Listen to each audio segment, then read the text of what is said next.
मी एवढंच सांगेन की हा सारा करिश्मा नामदार हसन मुश्रीफ साहेबांचा आणि आमच्या मतदारसंघामध्ये पालकमंत्री आणि चंद्रकांत नानांनी ठिय्या मागून बसले होते. प्रचंड गोष्टी त्यांनी केल्या. मी या ठिकाणी वर्णन करणं बरोबर नाही. आणि आता नंदताईंनी राजेश पाटलांना म्हणायचं तुमचं फुल झालंय, काय काळजी करू नका, पुन्हा पुन्हा मागू नका, ज्या दुष्काळी भाग आहे तिकडे वळा, चांगलंच पीक. महाराष्ट्राच्या राजकारणावर आम्ही काय बोलणं बरोबर नाही, पण महाराष्ट्राच्या राजकारणामध्ये अतिशय प्रभावशाली नेता म्हणून मुश्रीफ साहेबांचं नाव निश्चितपणे तिथं घेतलं जात आहे. जाता राजेश पाटलांनी माझी का कळ काय मला तेवढं पिटुवा काय तुम्ही अहो माझं राजेंचं बांधलं नाही. राजेंचं मी मुश्रीफ साहेबांचं बांधलं का शड्डूच वाघात मारला आहे गरीब माणूस काय करणार. राष्ट्रवादी काँग्रेस पक्ष या जिल्ह्यामध्ये बलवान आपल्याला करायचा आहे. सर्वप्रथम स्वर्गीय दादांच्या स्मृतीला मी पवित्र अभिवादन करतो आणि अधिक वेळ बोलणार नाही कारण तुमच्या सत्काराला खूप वेळ लागणार. मी एवढंच सांगेन की हा सारा करिश्मा नामदार हसन मुश्रीफ साहेबांचा. आम्ही फक्त निमित्त मात्र त्यामध्ये आहोत. मला आठवतंय नंदाताईंची राष्ट्रवादी स्थापन झाली आणि बाबासाहेब खोपेकरांच्याकडे या जिल्ह्याचं नेतृत्व आलं राष्ट्रवादीचे अध्यक्ष. त्यानंतर अनेक वर्ष स्वर्गीय बाबासाहेब खोपेकर, मुश्रीफ साहेब आणि मी सातत्यानं काम करत होतो आणि या जिल्ह्यावर एक प्रकारचा होल्ड तयार झालेला होता.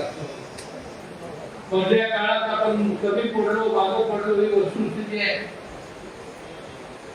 पण आता मात्र एक नवं बळ आता या निमित्तानं मुश्रीफ साहेबांचं. आणि आता राजेश पाटील साहेबांनी तुम्हाला सांगताना मी एवढंच सांगेन की आता तुमचं अगदी पूर्ण ताकद तयार झाली चंदगड, गडिंग्लज आणि आंध्रा तालुक्यात. आमची परिस्थिती फार निराळी आहे. विधानसभेच्या निवडणुकीमध्ये 42,000 मतांनी मी पराभूत झालो. माणसं उभारायला भीत होती अशी परिस्थिती होती आणि आमच्या मतदारसंघामध्ये पालकमंत्री आणि चंद्रकांत नानांनी ठिय्या मागून बसले होते. प्रचंड गोष्टी त्यांनी केल्या. मी या ठिकाणी वर्णन करणं बरोबर नाही. आणि त्या भर म्हणून छत्रपती घराण्यात येऊन 8 दिवस राधा नदीच्या बगल्यावर आहे.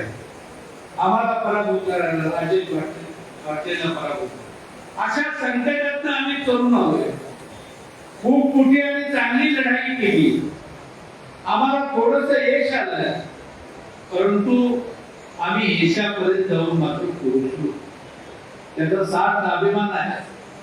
मुस्लिम धर्माच्या फळानं ताकदीनं आम्ही इथपर्यंतची लढाई जिंकली. आणि आता नंदताईंनी राजेश पाटलांना म्हणायचं तुमचं फुल झालंय, काय काळजी करू नका, पुन्हा पुन्हा मागू नका, ज्या दुष्काळी भाग आहे तिकडे वळा, चांगलंच पीक. विरोधाचा भाग दिला, परंतु जिल्ह्याचे नेते मुस्लिम साहेबांच्या मार्गदर्शनाखाली या जिल्ह्यामध्ये एक नवीन पुनर्बांधणी आपण केलेली आहे. बाबासाहेब सारखा म्हणतोय आमच्याकडे बघा, मगाशी म्हटलंय.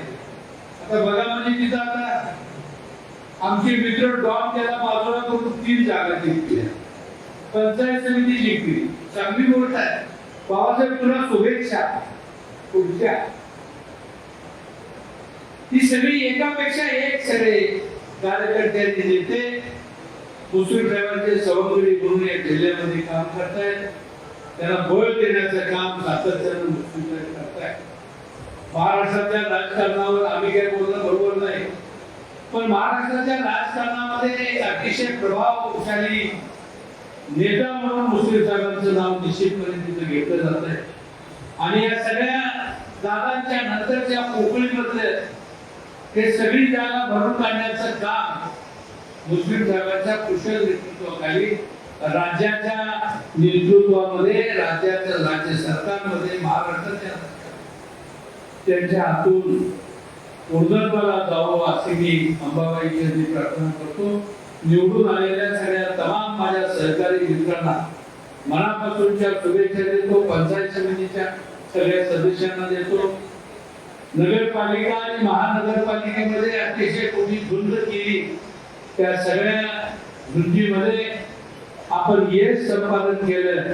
त्या सगळ्या बहादर सगळ्या आमच्या माता भगिनी आमचे सगळे तरुण सहकारी मित्र त्यांचं मनापासून अभिनंदन करतो. जाता राजेश पडणारी माझी का काढली मला तेवढं मिटवा काय तुम्ही अहो माझं दाजींचं बांधलं नाही. दाजींचं मी मुस्लिम साहेबांचं बांधलं आहे का शेड्यूल वाघात मारलाय मग काय गरीब माणूस काय करणार. आता तो काय विषय मी बोललो माझा काय तसा हेतू नव्हता. पुन्हा एकदा राष्ट्रवादी काँग्रेस पक्ष या जिल्ह्यामध्ये बलवान आपल्याला करायचा आहे आणि 1 नंबर जिल्हा परिषद मध्ये मिळवला.